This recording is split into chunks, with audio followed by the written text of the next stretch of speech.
직진차로라고 해, 직진차로. 내 소리야. 내 차로가 직진차로고. 아니, 다른 차로라고. 이 차로, 네, 안녕하세요. 운전하는 곰돌입니다. 제가 정말 오랜만에 카메라 앞에 얼굴을 생얼로 내비치고 있죠. 네. 근데 오늘 제가 카메라 앞에 나와서 말씀드리는 게, 그러니까 제가 예전부터 참 과기관들이 일을 안 한다라고 느끼기는 했지만, 뭐 사실 이 정도까지라고 최근 들어서 좀 심하게 느끼고 있어요. 자, 일단 제가 교통사고 관련된 일을 되게 오래 해왔거든요. 그러다 보니까 교통조사계 분들이랑도 도움을 주고 받을 때도 있고 여러 가지 일을 하는데, 이게 문제가 굉장히 심각해요. 자, 솔직하게 가감없이 말씀드릴게요. 제가 왜냐면 오늘 정말 화남을 표출하려고 한 카메라이기 때문에. 우리나라 경찰관 분들이 다 그런 건 아니에요. 근데 정말 대다수의, 그러니까 많은 분들이, 보통은 이제 대다수가 굉장히 열심히 성실히 하시고 하시는데 일부가 불을 흩뜨려 놓는 게 있다면, 제가 봤을 때는 경찰 조직은 그게 반대인 것 같아요. 일부 정말 열심히 하시는 분들이 있고, 대부분이 일을 너무 안 해. 제가 오늘 이 얘기 하면요, 물론 제 채널에 교통경찰관 또는 경찰관 분들도 보실 수도 있어요. 근데 제가 이런 분노를 제가 왜 얘기를 하냐면, 일을 하면서 느꼈던 것들은 제가 솔직하게 말씀드리면 언제고 기다려줄 수 있어요. 왜? 내 문제가 아니고 회사의 문제다 보니까, 아무래도 나도 사람인지라 좀 더 신경을 조금 덜 쓰게 되고, 좀 이렇게 타이트하게 안 하게 되고, 그래서 이제 시간적으로나 좀 이렇게 여유를 가지고 기다릴 수 있는 뭐 그런 게 있다면, 개인적인 일들을 가지고 경찰에 수사를 해달라 또는 뭐 경찰에 도움을 좀 요청을 하는 경우에 굉장히 지지부진합니다. 8월 18일 날 이 사건이 발생했어요. 한번 보시죠. 직진차로라고, 직진차로.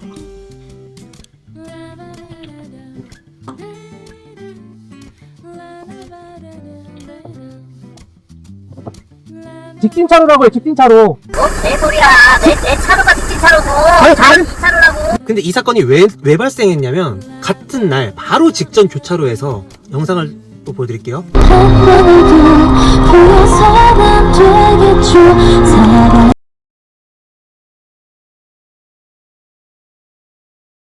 바로 전교차로에서 이런 일이 있었어요. 맨 1차로는 좌회전 전용 차로고, 직진 금지 표시, 그러니까 노면 지시가 있는, 직진하면 안 된다라는 곳이에요. 그러니까 즉 직진을 해야 되는 1차로는 여기서 바로 건너편에 있는 1차로로 들어가면 돼요. 그리고 실제로 도로의 구성도 직진으로 했을 때 첫 번째 직진차로에서 첫 번째 직진차로로 갈 수 있게 되어 있어요. 근데 여기서 그냥 밀고 들어오는 거예요. 오픈 헤어링 중이었다 보니까 사양들은 계속 날리면서 뭐라고 자꾸 하고 막 빵빵거리고 하길래 차를 세웠어요. 왜? 이거는 제 오지랖일 수 있는데, 물론 화가 났던 것도 있죠. 근데 그거보다 내 갈 길 똑바로 찾아가야 되는데 못 가는 사람들에 대한 이 뭐라 그래야 되지? 직업병이라고 해야 되나요? 알려주고 싶은 막 이런 게 있어. 그래서 세웠어. 잠깐. 본인이 1차로 직진차로이기 때문에 1차로로 가셨어야 했다. 그리고 그 옆에 있던 차로는 좌회전 전용 차로고 직진이 금지되어 있기 때문에 직진을 하면 안 되는 곳이에요. 만약에 거기 직진 금지 표시가 없었다라면, 좌회전 표시만 있었다라고 하면 거기서 1차로로 들어가야 되는 게 맞아요. 그리고 그 차가 제가 가던 차로로 오는 게 맞아요. 근데 그게 아니었단 말이에요. 거기가 직진 금지 표시가 있는, 지시 표시가 있는 곳이었어요. 딱 알려주려고 딱 봤더니 창문 딱 내리자마자 제일 먼저 듣는 소리, 이 소리. 제가 이거 가지고 너무 화가 나가지고, 그리고 사실 그 옆에 탑승자가 있었어요. 이 탑승자, 그러니까 제 옆에 말고 그 이제 상대방 쪽에. 그러면 이게 제3자이기 때문에 공연성이 성립이 될 수도 있단 말이죠. 그래서 제가 모욕죄로 처음엔 이거를 고소를 할까 하다가, 일단 모욕의 성립 요건 자체가 조금 쉽지 않겠다, 사실상 불가능에 가깝다라는 판단을 해서 경범죄로 신고를 했습니다. 경범죄 같은 경우는 이제 어떤 걸로 신고를 했냐면, 상대방에게 불안감이나 아니면 공포감을 조성하는 행동, 언행, 이런 것들로 신고를 했고, 실제로 저는 이 아저씨 내릴 것 같았거든요. 진짜 덩치도 좀 있는 아저씨였는데 좀 무섭기도 했어요. 진짜 싸움 날 수도 있겠다 이거. 그래서 경찰 국민신문고를 통해서, 경범죄 신고는 국민신문고로 가능하니까요, 국민신문고 통해서 경찰 신고를 했습니다. 분당경찰서에 배정이 됐는데 일주일이 지나도 답장이 없어요. 그러더니 처리 기한 마지막 날 1차로 연장 신청을 하더라고요. 그냥 넘어갔습니다.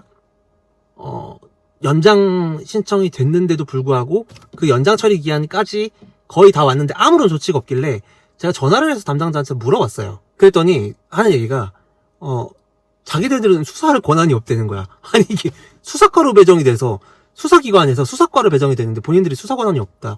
제가 물어봤죠. 그 경찰서 아니냐고, 혹시. 제가 전화를 잘못 건 줄 알았어요, 저는. 그게 경찰서 맞대는 거야. 근데 왜 수사 권한이 없어요, 수사기관이? 그랬더니, 본인들은 이제, 그러니까 이런 게 있는 것 같아요. 경찰서 내부에서 조직별로 수사를 하고 조사, 이렇게 하는, 이제, 조직이 있고, 어떻게 보면 단순 민원을 좀 상대하는, 민원인들 상대하는 부서가 있고 이런 것 같은데, 자기네들 약간 그런 것 같더라고요, 보니까. 이거는 뭐 확실치는 않습니다. 근데 이게 아니면 설명이 안 돼요. 근데 배정은 또 수사 1과로 돼 있었거든요. 이거 수사 해달라. 나는 안 그러면은, 왜 수사과로 배정돼서 수사기관에다가 경찰, 직접 신고한 거를 왜 이렇게 무마를 하려고 해야 되나, 시간을 자꾸 질질 끄시나 했더니, 그때서야 이제 수사과를 수사를 할 수 있는 부서로 이거 사건을 이첩시켜준다는 거예요. 그래서 이첩이 됐어. 거기도 수사과예요. 그리고 나서 며칠 있다가 전화가 오더라고요, 형사님한테. 그래서 이래 하는 저런 일이 있었다. 근데 진짜 웃긴 거는요, 제가 첨부했던 증거물들이 하나도 이 형사님한테 전달이 안 된 거야. 여기에 보면 이렇게 거친 언행으로 사람을 공포감 조성하게 만들고 했던 내용들이 영상에 음성과 함께 다 들어가 있는데, 이거를 못 봤다는 거예요. 그래서 저한테 이거 성립이 안 될 것 같은데요 라고 하길래, 이게 왜 성립이 안 되냐 그랬더니, 아니 이거 입증 자료가 없지 않냐 이러는 거예요. 그래서 입증 자료가 있다, 안 받아보셨냐, 받아보셔라. 그랬더니 그제서야 수사하고 결과를 알려주시겠다라고 답변을 하시더라고요. 전화로 한 11분 통화했어요. 그리고 지금 한 열흘 정도가 또 지났습니다. 그 사건이 발생한 지로 딱 한 달 정도 됐어요. 아무 진척 전화가 없어요. 아무 결과가 없어요. 그러니까 국민신문고 민원에는 공정히 수사하겠음 이러고 끝.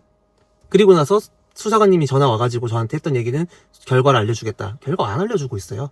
경범죄 수사 이거 증거 입증 자료까지 다 전달을 해서 줬으면요, 성립이 된다 안 된다를 일단 그 가부를 제가 말씀드린 게 아니라, 안 될 것 같으면 안 될 것 같다라는 회신을 줘야 될 거 아니야.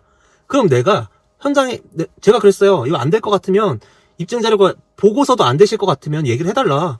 내가 직접 그럼 경찰서 가서 되든 안 되든 고소장 접수하겠다고, 내가.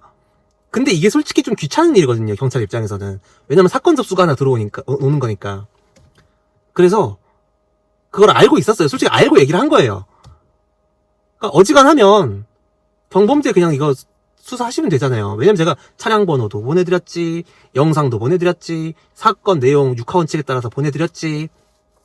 경찰 전산에 차량 번호 조회만 해보면 소유주 누구인지 바로 확인됩니다. 물론 소유주가 그때 그분이 아니실 수도 있죠. 소유주 수사 권한이 있으니까 소유주한테 그때 당시 운행했던 운전자 알려달라, 알려줘야 돼요. 수사협조 공문 보내면 알려줘야 된단 말이야. 근데 그런 행위들이 있었는지 모르겠어요. 이거 제가 봤을 때 이틀이면 끝나거든요. 이틀이면 찾을 수 있어요, 늦어도. 왜냐면 저희 회사로 업무협조 공문이 요청이 들어오는 경우에 정말 담당 수사관이 의지가 있으면 당일날도 들어와요. 영장 쳐서 들어오는 것도 다음날 영장 쳐서 들어오는 경우도 있어요. 물론 이건 영장심사 대상은 아니지만 공문 같은 경우는 어차피 요식행위로 경찰서장의 승인을 받고 이제 실무부서에서 만들어가지고 그냥 보낸단 말이야. 그 정도 했으면은 제가 봤을 때 충분히 금방 찾았거든요. 근데 지금 열흘이 넘었는데 아무 연락이 없잖아요. 그래서 오늘 정보공개 청구를 했습니다, 결국. 사건 수사 진행 상황에 대해서 알려달라. 결과가 나왔으면 결과가 어떻게 나왔는지, 그리고 결과가 안 나왔으면 진행이 어떻게 되고 있는지 알려달라 라고 정보공개 청구를 했고, 만약에 이게 아직까지도 수사가 안 돼서 진행 중이라고 하면 저는 수사에 지지부진함에 대해서 민원을 넣겠습니다. 그리고 만약에 종결이 됐는데, 처벌이 됐든 안 됐든 이 여부가 아니라 종결이 됐는데 저한테 연락이 없었던 거라면 이것도 저한테 약속을 하셨는데, 그러니까 신고인에 대한 통지를 안 해주신 거니까 이거에 대해서도 민원을 넣겠습니다. 그러니까 어떤 형태로든 민원은 들어갈 거예요. 제발 대한민국 경찰분들이 너무 바쁘신 거 알지만요, 제발 직무에 대한 자긍심과 그리고 책임감은 좀 갖고 열심히 일해 주셨으면 좋겠습니다. 다음 시간에 볼게요. 안녕.